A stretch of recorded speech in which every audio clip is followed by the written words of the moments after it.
Where about? So I'm just going to let everyone in. All right. Very happy to have Nirupama Kulkarni from CAFRAL. It's going to give a very sounds like a pretty interesting talk dealing with the unholy Trinity. So I'll give it over to our speaker. And we have about 75 minutes. Please feel free to interrupt whenever you wish. All right, Nirupama, floor is yours. So firstly, thanks to the organizers for having me here. And this is joint work with Anusha Chari and Lakshita at UNC. And I'm Nirupama, and I'm from CAFRAL, which is basically a research organization set up by the Reserve Bank of India with a view to doing long-term research, like many people, I guess, in this virtual room do. And the usual disclaimers apply. So the views expressed are personal and not the official viewpoint of CAFRAL. And so this paper is called The Unholy Trinity, Regulatory Forbearance, Government Banks and Zombie Firms. So we've been working on this project for a bit, and but we have very recently changed the focus to government banks, and this is the first time I'm presenting this new version. So I'm looking forward to your feedback, and I will be more than excited to hear your comments. And please feel free to interrupt me as I go along. So our paper looks at the relationship between regulatory forbearance and financial stability. So by forbearance, I mean banks giving or lenders giving borrowers such as households or firms some leeway in paying back their loans. And these kind of forbearance schemes can be enforced by governments, or at least measures can be picked up by governments in order to allow give some leeway to borrowers in order to pay back their loans. So you saw these kind of forbearance schemes implemented post GFC, the global financial crisis, and also more recently post COVID. So post GFC, many countries, including India, implemented forbearance measures, and more recently, you must have also heard about India implementing its forbearance scheme. But you see this the world over, even in the advanced economies. And the rationale for these kind of forbearance schemes is that they're meant for viable but solvent firms who might be experiencing some kind of temporary liquidity shock. And these kind of forbearance schemes basically allow the firms to tide over these temporary liquidity problems and continue their operations, and so remain viable. Now, there are dueling incentives of forbearance. So on one hand, because they target these firms which might have been hit by idiosyncratic shocks, they are basically a risk management tool for temporary problematic loans of viable firms. But on the flip side, they can also be used by firms to basically avoid recognizing bad loans as non-performing. And these kind of forbearance schemes have been actually studied in many contexts. The more famous papers are, or the more prominent example is the forbearance in Japan in the 1990s. The seminal paper by Peake and Rosengreen looks at how especially weak banks have more of an incentive to provide forbearance to weak borrowers. And these papers focus on this specific kind of lending called as zombie lending, which is lending to firms which are neither dead nor alive. And another famous paper by Javier Hoshi and Kashyap looks at the implications of this kind of zombie lending. So what these authors show is that when there is subsidized credit to unworthy firms, then it keeps away resources such as labor and capital from healthier firms in the economy. So it basically reduces creative destruction and prevents maybe healthier firms from being born and entering the economy. More recently, Gropp and co-authors have looked at the forbearance provided to banks under TARP in the US. And they also find negative effects, economy-wide effects on in areas where banks get more forbearance. So our paper studies the impact of forbearance in an emerging market context. And one unique feature of India is that it has a predominantly state-owned banking sector. And this adds a different nuance to this question of forbearance, which has been studied in other contexts. Okay, so our setting is the asset quality forbearance in India. Before and after 2008, the classification of standard assets changed. Is there a question? Yeah, just sorry. No, so it's different in the sense that in terms of the literature you described in terms of entry and exit, for example, that is not an issue. Otherwise, what other difference would there be in terms of the fact that it's a state-owned bank? I'll come to it, but yeah, let me just foreshadow it. So, I'll come to it in the later slides. But when we think about state-owned banking, there's a reason. So what the Speak and Closing Green paper highlights is that if a bank is weakly capitalized, then the bank has an incentive to continue zombie lending. And so when the banking system itself is state-owned, if the regulator like RBI forces the banks to recognize these bad loans, the banks take a hit and then they need to be recapitalized. So here, because the sovereign needs to foot the bill for this kind of recapitalization, the sovereign also has an incentive to almost lean on the regulator like RBI and ask for forbearance for loans, which will basically help the state-owned banks. Thank you.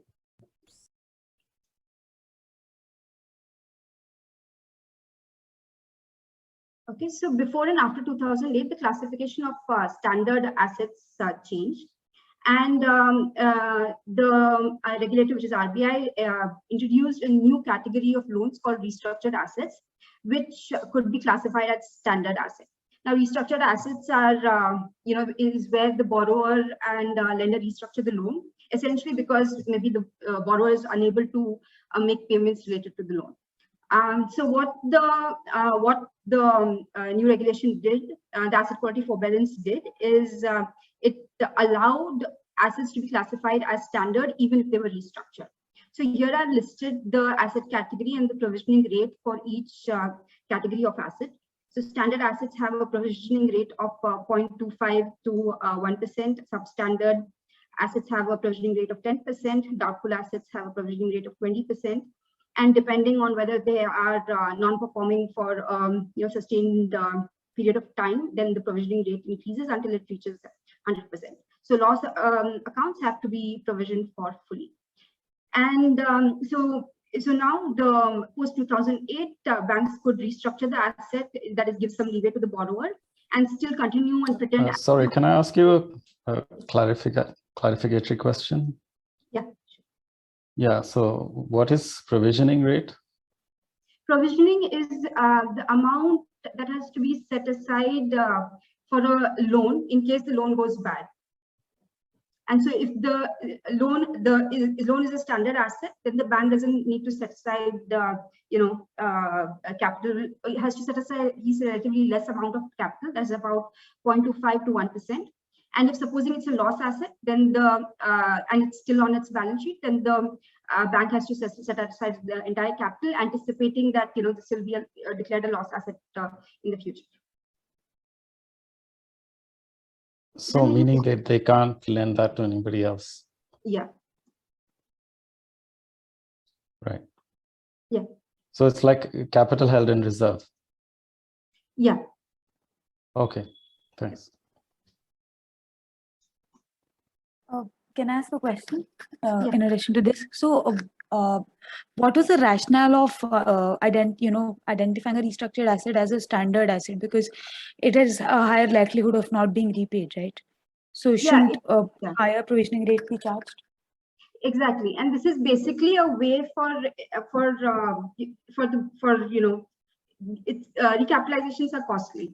So the idea is that everybody knows this is a bad asset, but we are all going to pretend as if it's not a bad asset. And so this provisioning rate, what it does is it basically allows everybody, the bank, the borrower, the sovereign, to ignore that this is a bad loan. But the idea or the face of it, what the regulator has in mind is that it provides forbearance to the borrower. Maybe these are just temporary shocks These are actually viable firms, which are not like the kind of firms that I'm thinking about, the zombie firms, but just some firms which are facing maybe a temporary shock due to the global financial crisis, and they're going to recover. So we are going to basically help the firms, but also we're going to help the banks by not asking them to take the hit right now. Thank you.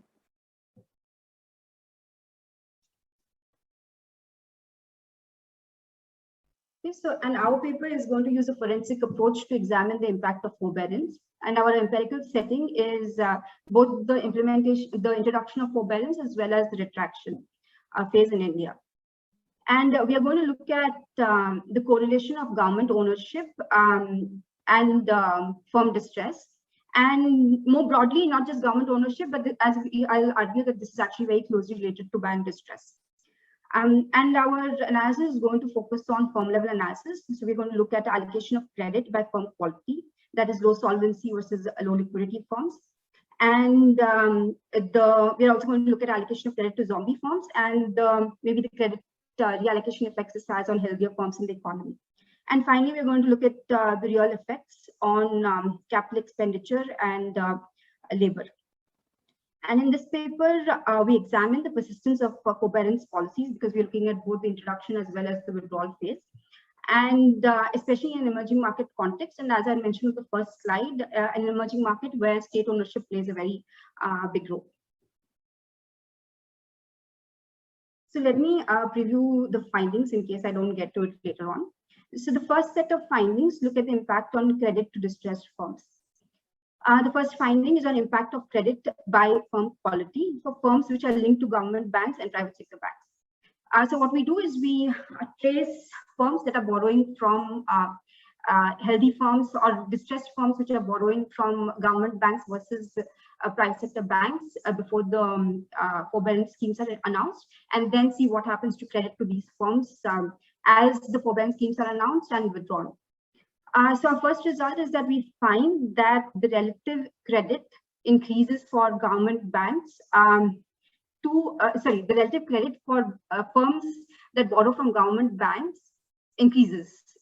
This is for low solvency firms that borrow from government banks increases. When you measure firm quality based on liquidity, that we find that low liquidity firms see an increase back of 21% in debt post forbearance. And government, the firms that borrow from government banks also,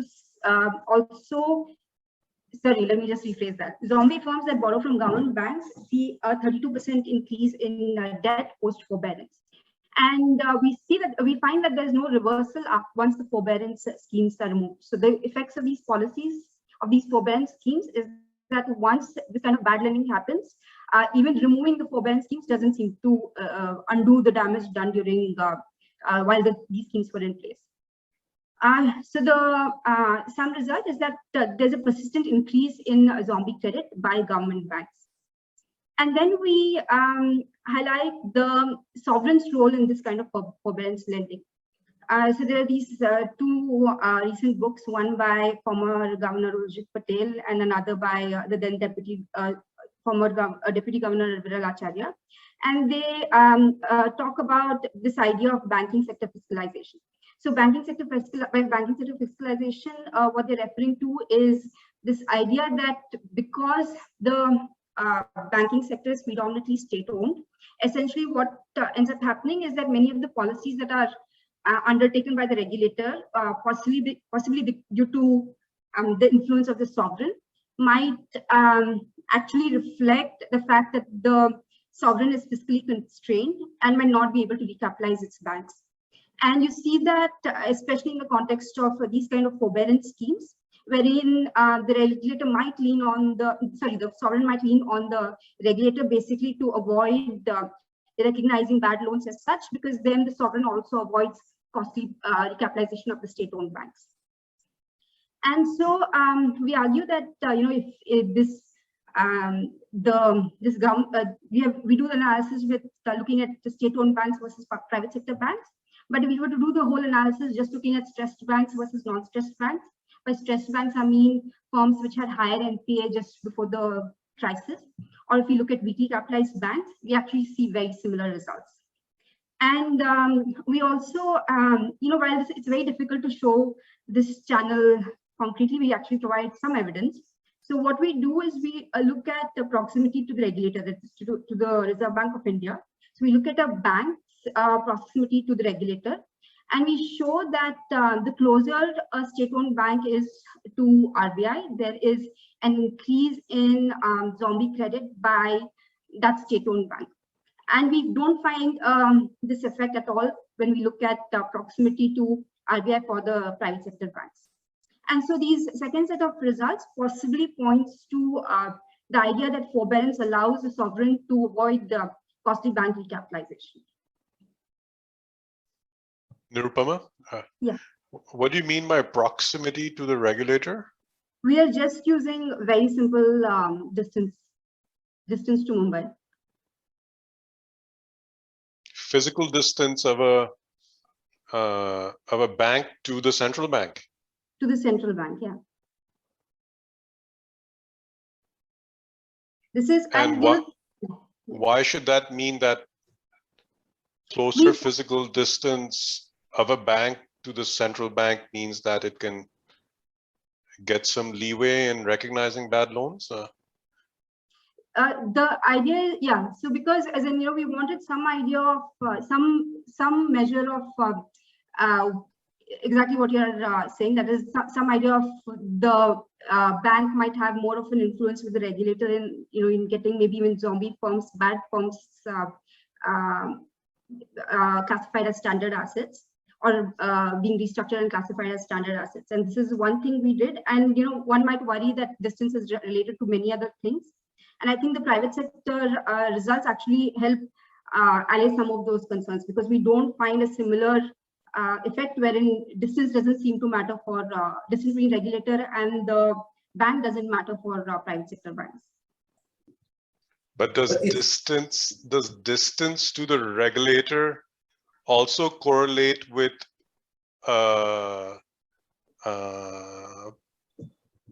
past forbearance, or I mean, does it correlate with some other metric of forbearance? It could correlate with the past forbearance. I will actually come to this to this idea a little bit later. But let me just hold this off a little bit later. This idea that there is something going on with these banks even prior to the crisis, prior to the 2000. Okay. Okay, so then we examine credit allocation to healthier firms. So we show first that credit is allocated to zombie firms. So what happens to the unhealthier firms in the healthy firms in the economy? And one can imagine that there can be a reallocation of credit away from healthy firms to these zombie firms through two channels. One channel is that this can happen directly at the bank level itself. That is because banks lend more to zombie firms, there's less credit left over to lend to healthier firms in the economy. The second way this can happen is through an indirect channel. This is in the spirit of the Xavier Hoshi and Kashyap results. That is, supposing there's a zombie firm that gets credit from the bank, the zombie firm then uses up resources like labor and capital. And so there's less, there are fewer resources left over for healthier firms in the economy, which then will demand less credit from banks. So this is an indirect demand channel. And we find evidence of both. So the way we operationalize this is we look at what happens to the healthier firms in the economy where the bank predominantly lends to zombie firms, and we find that there's a reduction in credit to healthy firms. And similarly, to this demand channel, that is, even in industries which are congested by zombies, we find that there is less left for healthier firms in the economy. And finally, we look at whether these healthy firms are able to, we finally show that healthy firms are more likely to form new banking relationships with non-government banks, and this does not revert post the retraction phase. That is, once the healthier firms switch from public sector banks to private sector banks, and once the forbearance schemes are removed, these firms which have switched do not go back to the original public sector banks. And finally, we look at the real outcomes. So we find that zombie firms see a 26% increase in wages post forbearance, and there's no reversal post retraction, and there's no discernible impact on investments. And although again this is very suggestive evidence, this is in line with the fact that zombie firms see an increase in credit, and most of this seems to be directed towards an increase in wages. So the key takeaways is that that government banks increase credit to zombie firms, and we highlight the role of sovereign in forbearance measures. These effects are persistent, and government banks seem to lose out their better clients, as the healthier firms.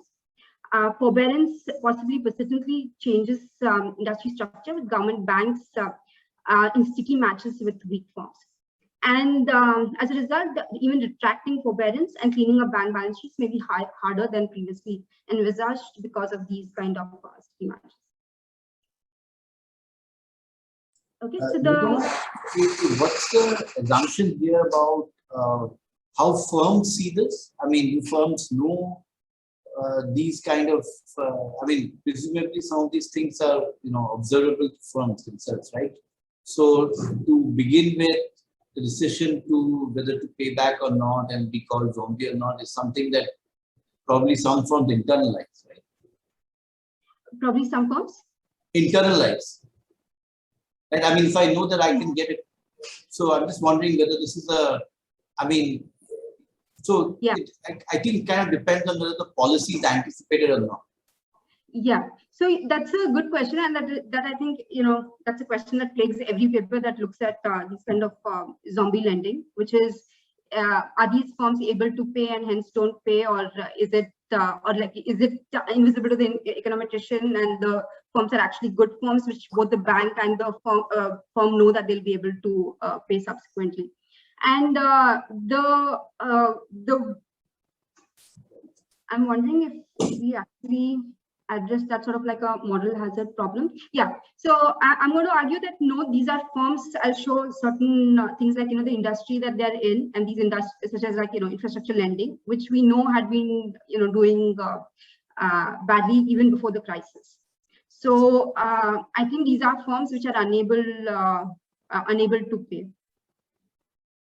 One could do a little bit better analysis, but in a different paper where we again look at zombie firms, and we look at even when you look at zombie firms in 2016 and post, these firms belong to industries like sugar mills, textile industry, all these sunset industries which have been receiving forbearance even since the 2000s, and they have almost continued to tag along for 2 decades or more. I see. So you will be using you will also be using between industry variation in your analysis. I mean, because here the argument is that some industries are probably, your kind of way of analysis is that you expect that there's a pattern here that some of those distressed industries have firms. So, but that would not count if you had, for example, industry fixed effects and whatever you did, or if you were looking at within an industry, right? That's right. And, I'm just thinking about like what we do, but we actually look at even within firm, that is even just once the forbearance schemes are announced, we look at within firm, like what happens to a firm which is classified as a zombie, what happens to lending to that firm. I see. Okay. And so I've already mentioned many of these papers. I'll just highlight a few. One is this closely related paper by Flanagan and Purnandam, who also look at the retraction phase of forbearance. And they find that private sector banks, which have more investment by foreign institutional investors, are more likely to hide loan losses. And this paper by Chopra, Nishesh and Tantri is also related to our forbearance phase, and they focus on firms that were exposed to the export sector, that is, to the global financial crisis, and they find that they find that initially these firms actually did well, and then they were almost hooked onto these forbearance schemes and then started doing badly. And I've already mentioned that we highlight the role of state ownership of banks and forbearance lending in an emerging market context. Okay, so we go through the timeline of we go through the policy announcements, and we divide our analysis into 3 phases. One is the pre-forbearance phase, which is from 2006 to 2008. And in 2008, in August 2008, the special regulatory treatment is announced. And from 2009 to 2013 is our forbearance period. In 2013, it's announced that these asset classification, the forbearance schemes will be withdrawn. And so we take 2014 to 2016 as our post the withdrawal phase. And we stop our analysis in 2016 because that's around when demonetization occurred and also when IBC was announced.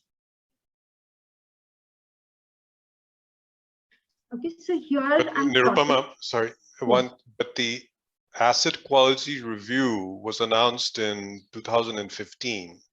Yeah. And banks were given 6 quarters to, come up clean on their NPAs, right? Yeah. And many banks were then put under prompt corrective action and so on. So where does that figure in here? We actually take the announcement of the scheme itself and we start from there. And even in the data, we see a little bit of a switch starting 2013 itself, the announcement itself. But all the announcements, I mean, 2015 is when so by second quarter 2017-18, is that right? Or first quarter, it is by then that all banks had to recognize non-performing loans, right? They had to, yeah. Starting 2015 is when they would be, under the hook. There's the asset quality review. They could have these surprise inspections, and then they would, and if the NPA was above a certain threshold, then it would be announced. And so I don't understand. So what forbearance retraction are you talking about? Because I remember under Raghu's thing, there were a host of schemes, right, that were geared towards regulatory forbearance that weren't working, and so there was an asset quality review, and then in 2015, and then the quantum of NPAs just rose through the roof, and then there was prompt corrective action and so on. So what, in the RF retraction, what exactly are the measures in 12-13 that are ending? Because in 14, 15, 16, there were more forbearance measures as well. Yeah, but those were not, they were almost like a way for the banks to restructure the assets. So because the IBC was not in place, those schemes like SDR and things like that were put in place. That's what you're talking about, right? Yes, exactly. Yeah. So those were not even, and they had very little take up. All these alternate forbearance schemes, and they were not, and even if like one goes back to what Raghu was sort of getting at with those schemes, is that they were meant to be a temporary fix for restructuring these assets because we did not have proper bankruptcy and restructuring process in place. I see. Sorry, another just quick question. I don't want to interrupt too much, but and what's happening to the debt recovery tribunals and Sarfazi and all that? What's happening through that process? They're pretty much ineffective. So starting once the Sarfazi debt recovery tribunals, I think once they were even in the 90s, they started getting clogged up, and then they became ineffective. And then the Sarfazi was announced, and when it was announced, it was effective, but then people started finding loopholes. So post 2007, even that was not working anymore. Okay. Although it was the predominant channel through which people could actually recover their loans, but it was a very inefficient process. Okay. Yeah. Thanks. Okay, so here I'm plotting the gross NPAs and the restructured assets. The gross NPA is this green part, the restructured asset is the blue part, and distressed asset is the total. And we see that right after the forbearance schemes are announced, that is once restructured assets could be classified as standard assets, we see an uptick in the restructured assets. And what's interesting is that once these forbearance schemes are removed, there is a switch to in NPS. So the NPS then start increasing drastically. And another thing that stands out is that the restructured assets which were accumulated during this period, they don't revert; they just continue on. Okay, so now if we look at, we basically are looking at the previous graphs a bit differently, but we're now looking at the split between public sector banks and private sector banks. And so if we look at restructured assets to total loans for public sector banks and private sector banks, we find that the public sector banks actually have a much larger increase in these restructured asset share compared to private sector banks. And you don't see this effect when we look at non-performing loans. Okay, so there's not a similar shift.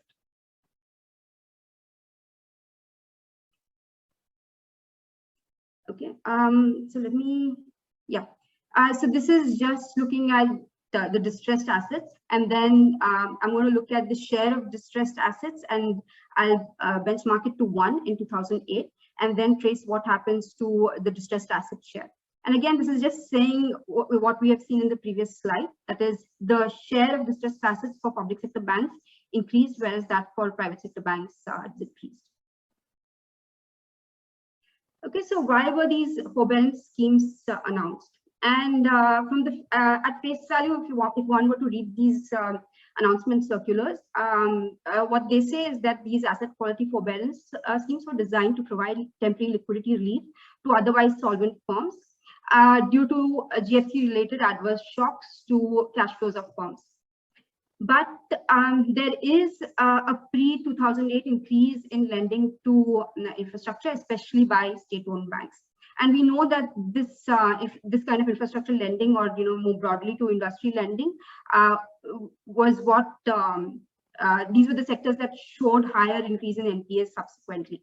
So if you look at lending to industry, you see that here I'm plotting the growth in lending to industry for public sector banks and private sector banks. And again, starting 2004, we see a sharp increase in public sector lending.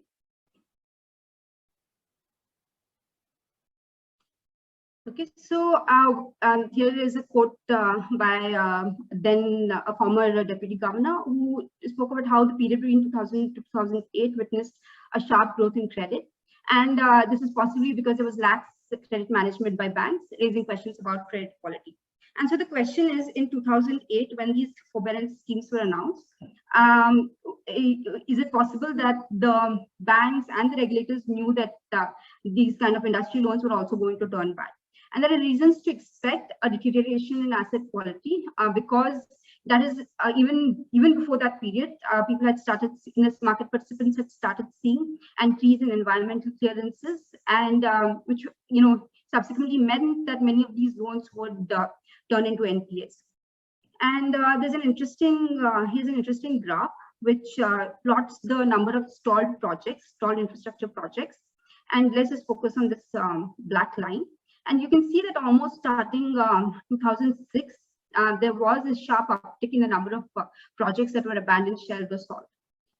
And so, the argument I want to make here is that yes, at face value, the forbearance schemes were meant to help firms that were hit by GFC, but there was also this idea that the infrastructure loans and industry loans would also see a sudden uptick in NPAs, and possibly these forbearance schemes were meant to address that too. And so I think, going back to Chetan's point, I want to say that there is some of these industries were things like the textile sector, the sugar mill industry, all sectors which had been doing badly for a while. And possibly, we would see a sudden uptick in NPAs after the GFC.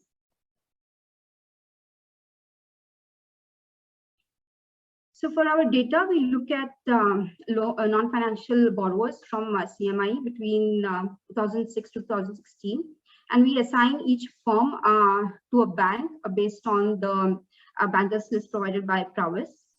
Our bank level data comes from BSR, from the RBI website.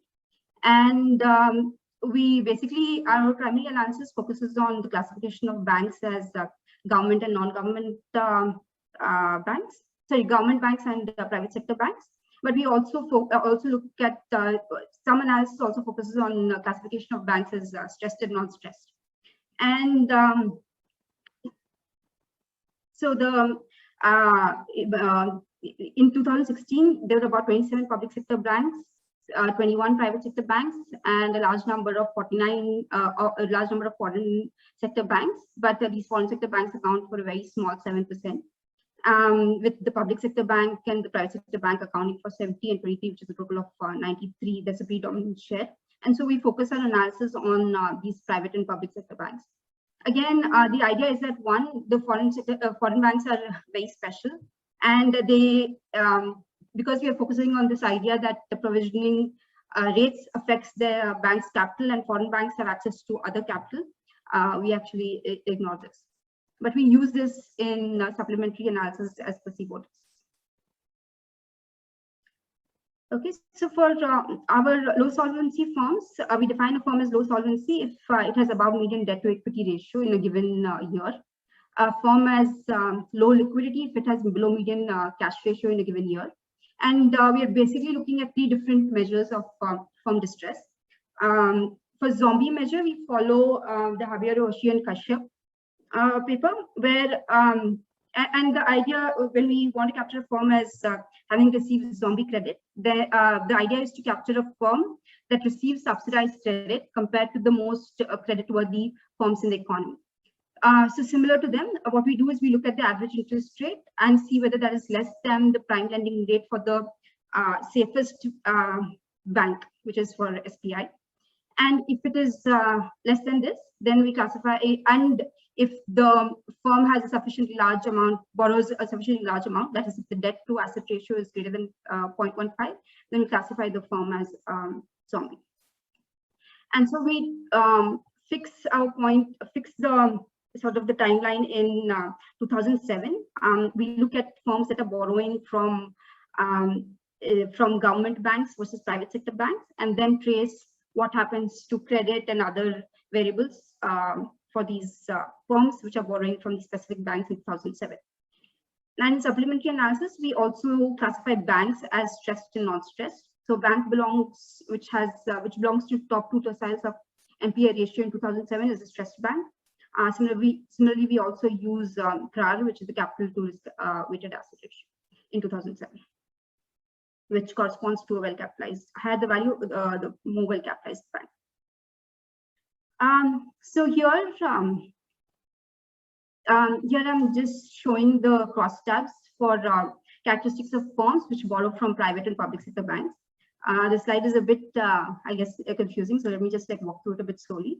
So here, this is the, so in this corner, what I'm looking at is the subset of private sector banks. And I'm interested in the banks which are, classified along liquidity as well as along solvency. So high solvency and low solvency, and high liquidity and low liquidity. And so, for example, what this says is that of all the firms that borrow from private sector banks, about 25% of the firms have both low liquidity and low solvency. And similarly, when we look at the firms that borrow from government banks, about 37% have both low liquidity and low solvency.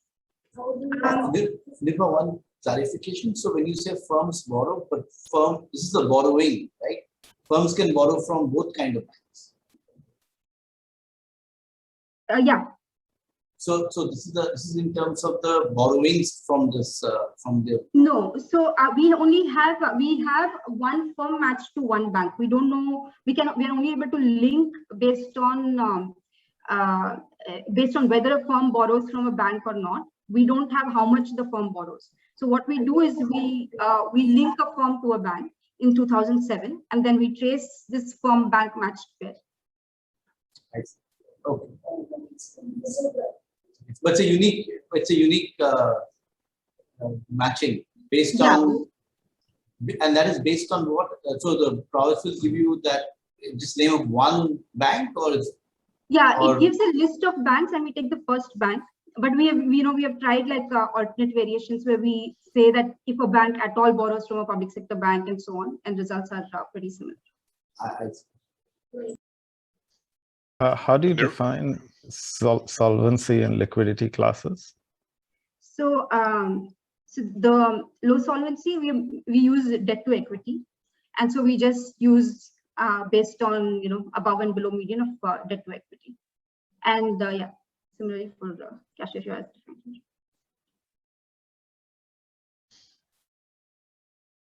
Okay, and so so two things. Nirupama, sorry, can I just follow up on Abhiroop's question? You should also have data on whether these firms that you've matched to banks are also issuing commercial paper and borrowing from the wholesale market as well, right? Yeah. And therefore, you would know how much borrowing they do vis-a-vis private banks, government banks, or the wholesale market. Yeah. I'm just wondering if, basically, I guess the question is, are they able to switch to something else if the bank lending declines? Right? Yeah, exactly. Yeah. So we tried with only firms that borrow from bond markets. Are they able to switch? But I don't think I've looked at commercial paper. But I can look at that, especially for the reallocation part. I think where like the healthier firms sort of are pushed out of the banks and out of these industries, and whether they switch to other kinds of borrowing. In the previous version, we did find some that we did not find that the healthier banks were able to switch to bond markets, but now we are driven by small sample size issues, and so we don't really have too many firms, too many zombie firms that that borrow from the bond markets, and who also borrow from private sector banks. Can I ask you another question? When you define zombie, you said it was firms that got subsidized credit. Yeah. Why is it defined that way? So this is the way that the Habiyari-Kashyap paper defined, and the idea is that if the subsidized credit will reflect in interest rates. So if the interest rate of a firm which is not a credit-worthy firm, not the highest credit-rated firm, if the interest rate of that firm is much lower than maybe the most credit-worthy firms in the economy, then it's probably getting subsidized credit. And we have done robustness checks with alternate measures where we look at measures based on interest coverage ratio or other measures of distress, and results are again similar. Well, I guess my question is more fundamental. Why is getting subsidized credit a measure of distress? Subsidized credit is subsidized credit, but if you're not a credit-worthy firm, it's not a measure of distress. It's a measure of the zombie credit, that you're an undeserving firm, but you're getting a credit at better terms than the most credit-worthy firms in the economy. That's the prime lending rate.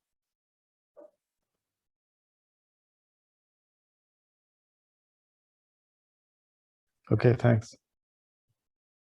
I'm not sure if you didn't sound convinced, but okay, let me just again, if a firm, yeah, okay, I sort of get the question that if any firm that receives subsidized credit, but maybe it receives subsidized credit at better terms than maybe the most credit-worthy firms in the economy, then we can classify it as zombie credit. Okay, so two things, let me just summarize this table. So two things stand out here. One is that there's a very strong correlation between low liquidity, low solvency, and even zombie credit. And this is surprising because, if you think about how zombie credit was defined, it was very different from how low liquidity firms were captured. The second thing that stands out is that along many of these definitions, we find that the firms that borrow from government banks are slightly, the fraction of firms that are both low liquidity and low solvency for firms that borrow from government banks is much higher than the fraction of firms that are bad along 2 dimensions and they borrow from private sector banks. And you see this across the table. Okay, and then if we look at the characteristics of these firms, these are much older firms. These are larger firms, listed firms, and they also are in this problematic industry that is infrastructure. So now I go to the first set of results. That is, where does we look at the allocation of credit to the low solvency, low liquidity, and zombie firms. And here I'm looking at debt for a firm J in period T+1. And this includes bank fixed effects, time fixed effects, firm fixed effects. And what I'm interested in is this triple interaction term, where I'm looking at the bank characteristic, which is basically going to be things such as low solvency, low liquidity, or whether the firm is a zombie firm. I'm sorry, that is for firm quality. And for bank characteristic, I'm mainly going to focus on whether a firm borrows from a government bank. And then I'm going to look at 2 forbearance periods. One is, so this forbearance, I have 2 forbearance indicators. And one is the regulatory forbearance indicator, which is one for the full period after 2009. And essentially what that captures is what happens to maybe a low solvency firm which borrows from a government bank in the post forbearance period. And this other indicator, RF2, turns on 1 in for the post 2014 period, that is in the retraction phase. And what that captures is the differential effect during the forbearance period. And I'm mostly interested in this triple interaction term. Though we also include the lower order interaction terms, and yeah, I'll come to that in 2 slides. So what the first in the first and second column, we are basically not looking at the retraction phase and just focusing on the full period. And in columns 3 and 4, we also include the retraction phase indicators. So let's focus on column 4, which has all the fixed effects and also is it allows us to compare both the retraction and the forbearance phase. And if you concentrate on the triple interaction term, you see that there's the low solvency firms that borrow from government banks in the post forbearance period see a 32% higher debt compared to the low solvency firms that borrow from private sector banks for the same period. And if you look at the post forbearance period, we don't see either a reduction or basically we see no effect. For low liquidity firms, the effects are similar, though this is statistically weaker, but these 2 estimates are not significantly different from each other. And again, we see not much of an effect in the retraction phase. So, are these clustered at the bank level or at the firm level? They're at the firm level. The firm level. Yeah, because I think it should be clustered at the level of randomization, but here one could think of that as zombie versus non-zombie. Yeah, I was trying to think what is the treatment here, because there are 2 things that are running at the same time, right? Yeah, or maybe you could even try 2-way clustering and see if that works. Okay, thank you.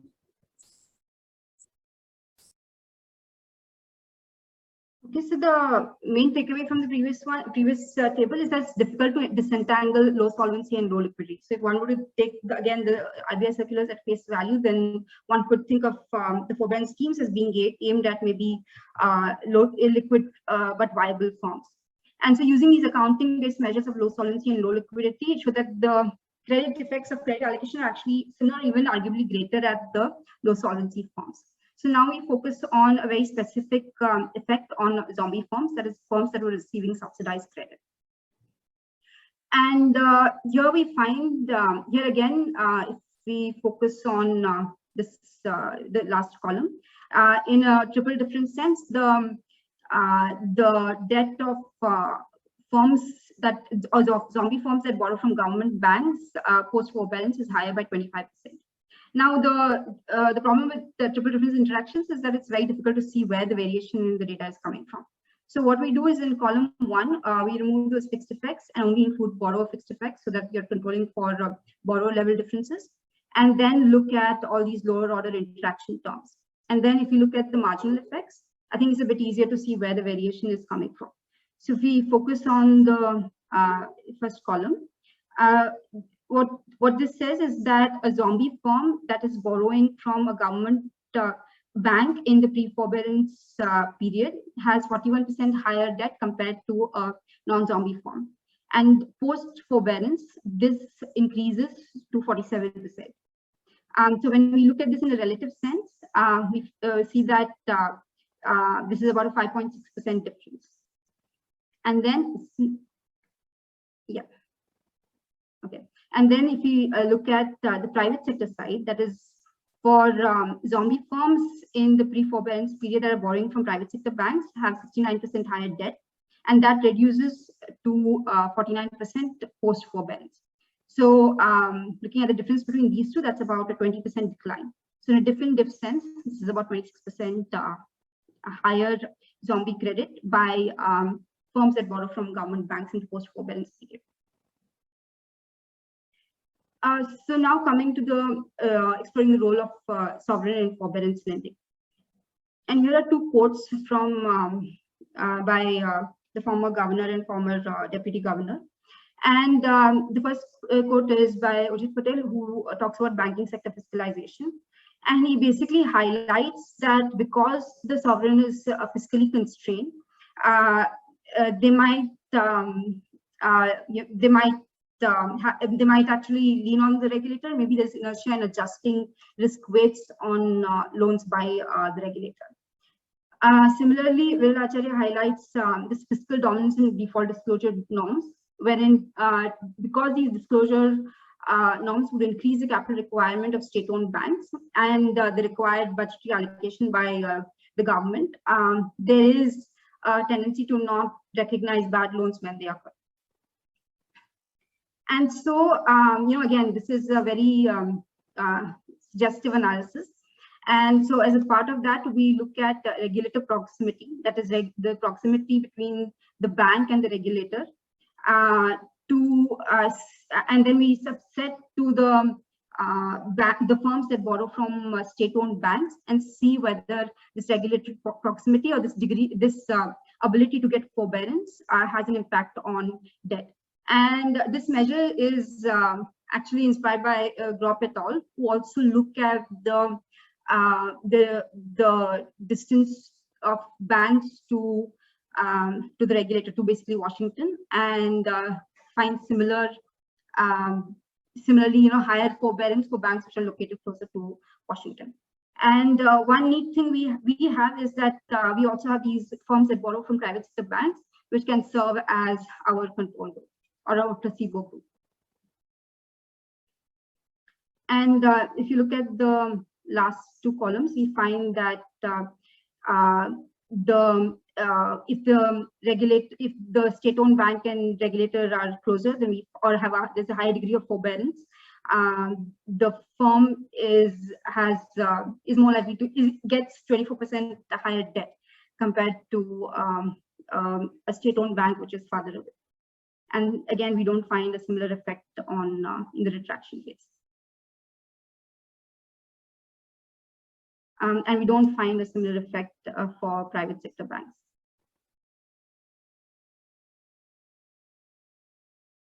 Okay, and one thing here is that we have done all of the analysis with state-owned banks, but if we were to look at just stressed banks, we find actually very similar effects.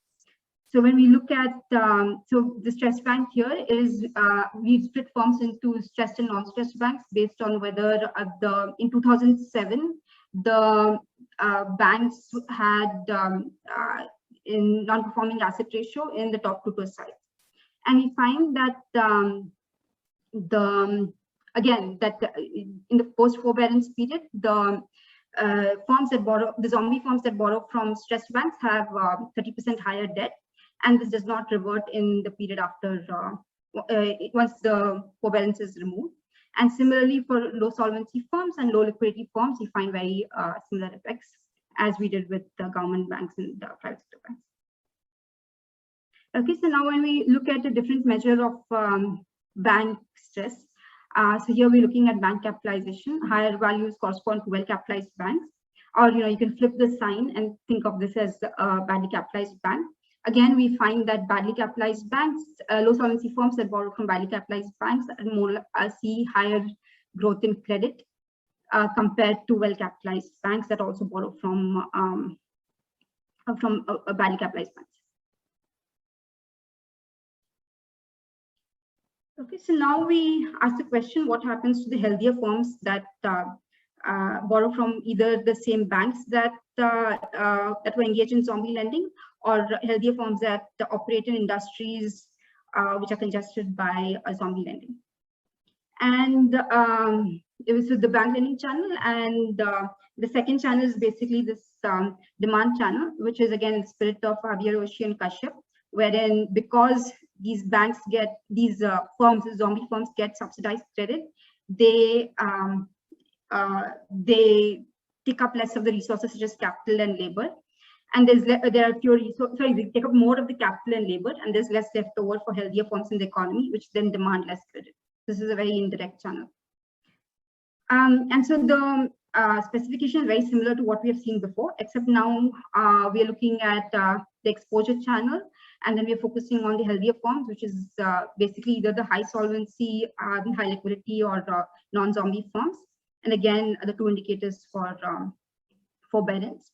And the exposure channel we focus on is this bank fraction zombies, which is defined as a fraction of firms in a bank that are classified as zombies.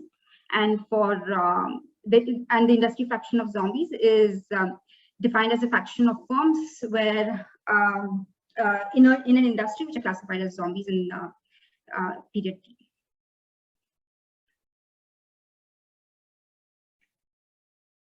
Okay, and then we see that there is a decline in so if you compare two healthy firms, one that borrows that operates in zombie congested industry with another healthy firm that operates in a non-zombie congested industry, we find that credit is lower by about 90% in the post-forbearance period. And this effect does not revert once the forbearance schemes are removed. And similarly, if we look at the bank lending channel, we find that there is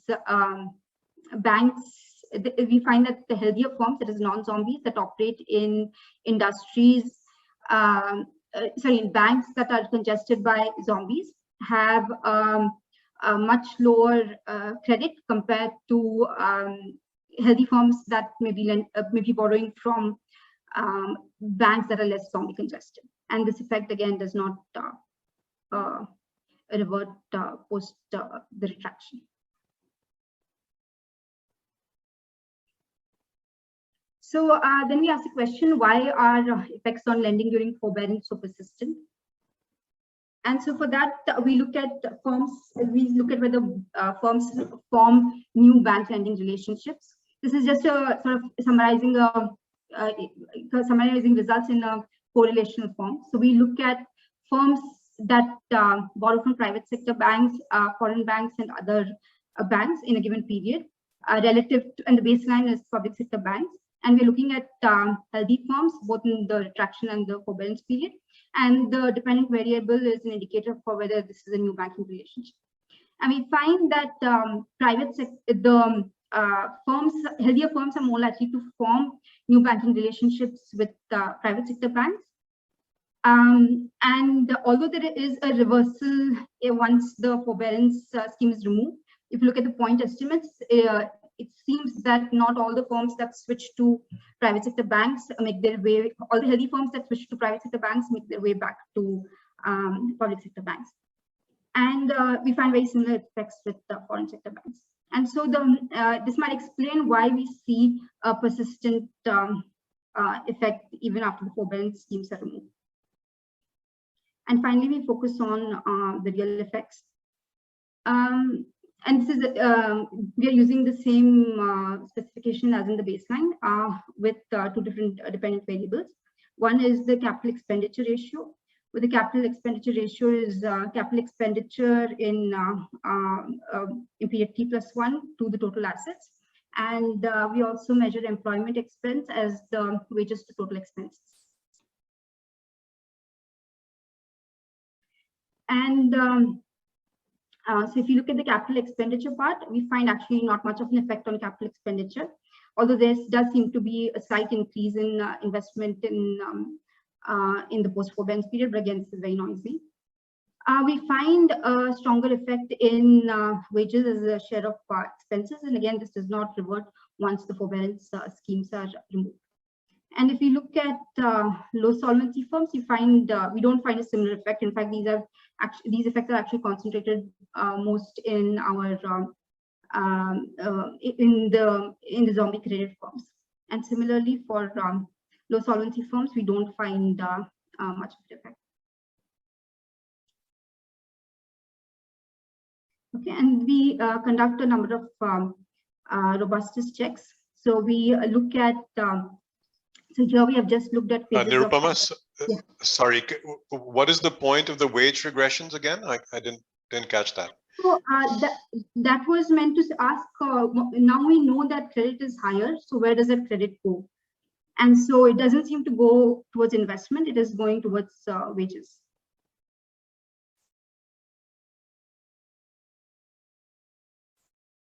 Wages paid by firms to their own employees. Yeah, yeah. Can we say that whether output has increased, or is it like a moral hazard? As in, can we call it moral hazard? So the bank, the firm knows that it is insolvent in itself, like it knows, right? So, but it has still access to credit.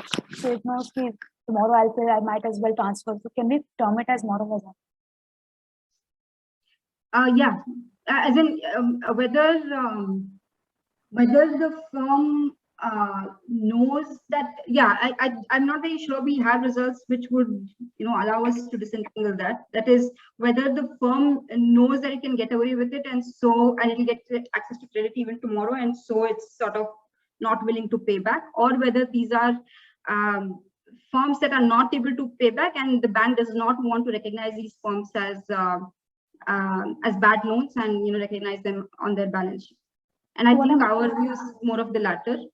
Okay, I'm asking that, so do these higher wages correspond to higher output, higher production, or is it just like a transfer? It seems to be just like a transfer, because I think we looked at sales, we looked at and we didn't find any effect. And we tried the productivity regressions, but again, we didn't find any effect. Right.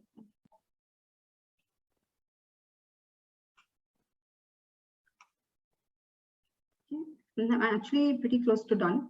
So we look at, we conducted a number of robustness checks. We have used just these indicators for forbearance period and the retraction phase. Instead, we actually look at the forbearance rates on restructured loans as a measure of forbearance, and we find similar effects, though effects are slightly more noisy. And we look at foreign banks as a placebo test and find that we don't see similar effects. And the results are also robust to alternative measures of zombie forms. So here we have looked at alternate measures of forbearance. We look at provisioning rates. So the higher the provisioning rate, the less is the forbearance, because the bank needs to provision for a bad loan accordingly. And although the sign is negative, it's noisy. Whereas when we look at the channels, you again see these similar effects. That is, lower the provisioning rate, that is more the forbearance. The healthier firms have, in congested industries, have access to less credit. Similarly, the healthier firms that borrow from congested banks have access to less credit. So when we look at foreign banks, we find not much of an effect. But again, one caveat here is that these might be driven by the very small number of observations, and we are using these triple difference models, which might be making too high demands for the data. So I would take this with a pinch of salt. And finally, we use an alternate definition of zombie based on IMF, which also incorporates firm distress. And we find similar effects, wherein zombie firms that borrow from government banks see an increase in debt. Again, we see that healthier firms that borrow from congested banks or from congested industries see a decline in credit, though the bank lending channel seems to be more predominant. Okay, and so to conclude, we find that the forbearance measures provided banks with an incentive to hike true asset quality, and the buildup of stressed assets in the system may be a byproduct of accounting subterfuge. And overall, the results emphasize that the effects during the time that these forbearance schemes were in place might be persistent, and might last even after once the forbearance schemes are removed. And specifically in our predominantly state-owned banking system, we highlight the role of the government in encouraging these forbearance policies, and this supports the banking sector fiscalization or fiscal dominance in the banking sector. And our findings are actually, I think these results are interesting, especially in light of the fact that India too introduced, forbearance schemes after the COVID-19 crisis. And thank you. Yeah, I'm done a bit early, so in case anyone has questions. Thanks, that's right on time. So we have about, I would say about 10, maybe 10, 15 minutes for any questions. So if anyone has any questions, there's been quite a few, but if anyone has any questions, can ask away.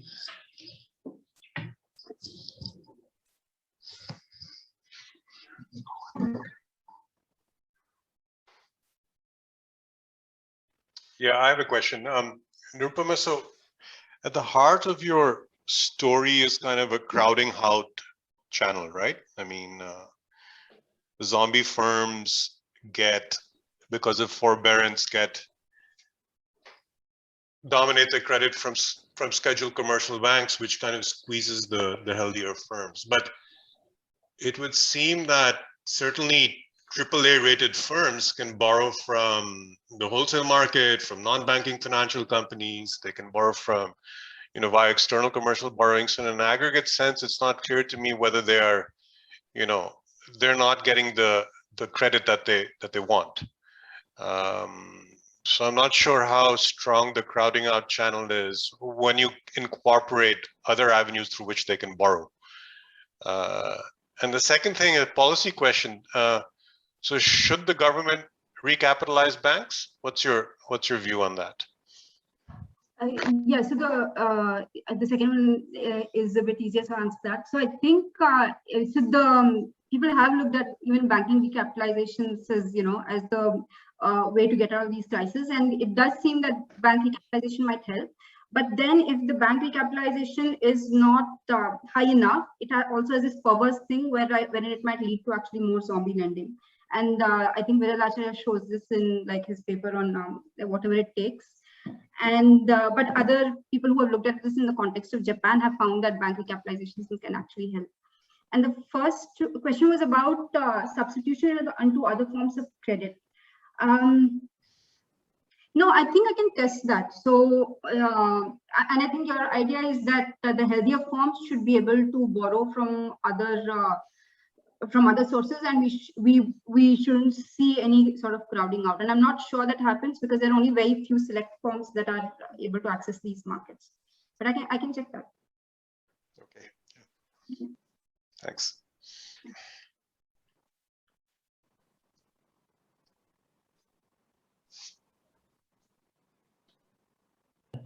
So Viru can't seem to unmute himself. So Viru, if you're listening, maybe you can just write your question now and I can read it out. In the meantime, if anyone has any other questions, please go ahead.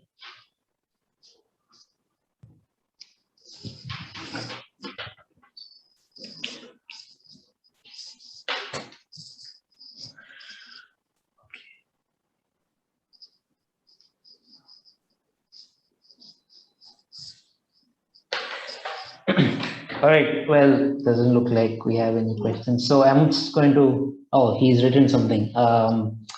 So he's asking how much of the wage result is because it is a variable factor, but capital investment is fixed.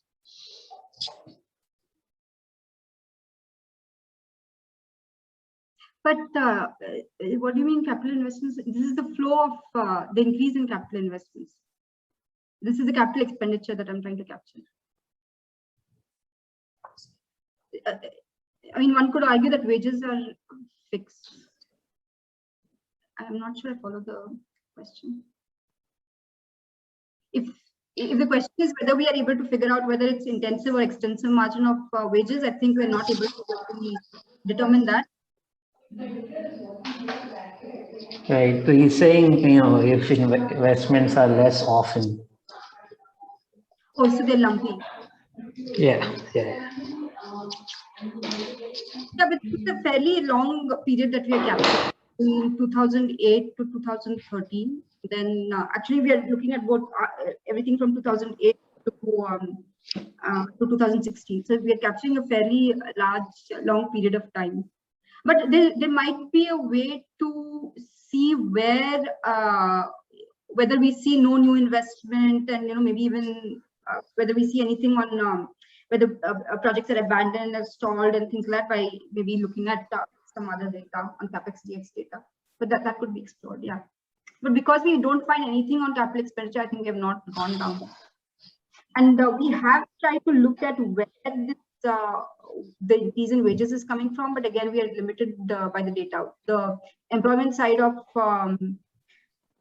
CMI is pretty bad, so we again don't find much on employment, but that is again because the data is sparse and we are using this triple difference. Right. All right. Well, it can't be on the extensive margin because you don't find any effect on sales. So, but then I find it difficult to understand why it would be on the intensive margin. I mean, why would an existing set of employees be getting more compensation? It's hard to understand.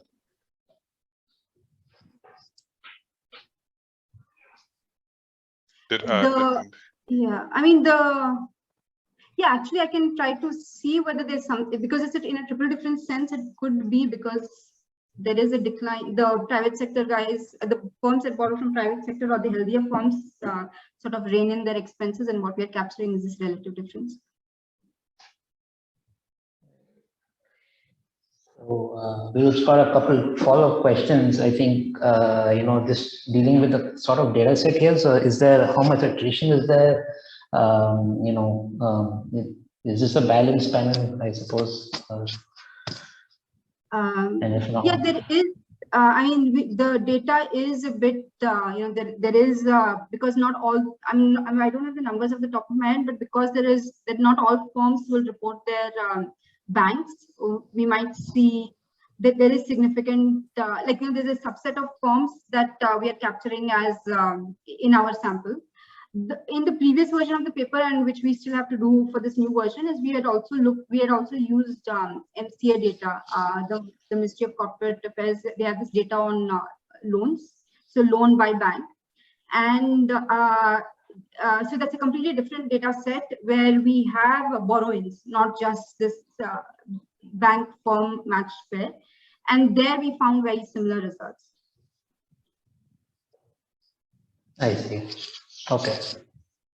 And in that, and there we were also, and the idea is to also extend this to using that data set, but there we were also able to sort of build a little bit more on the identification, where we could narrow down to one firm that borrows from two banks, and then we are able to say that the government, a zombie firm that borrows from both the private sector and the government sector bank, lending cuts more.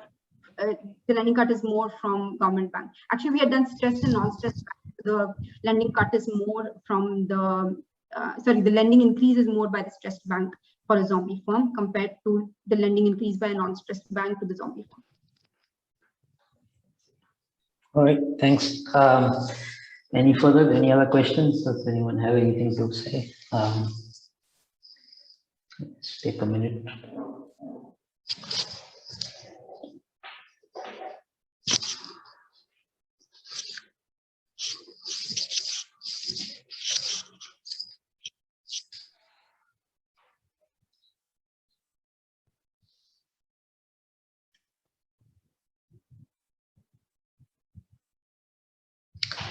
Okay, so looks like we don't have any further things. So I'm going to conclude the seminar, and I want to thank our speaker and all the participants also.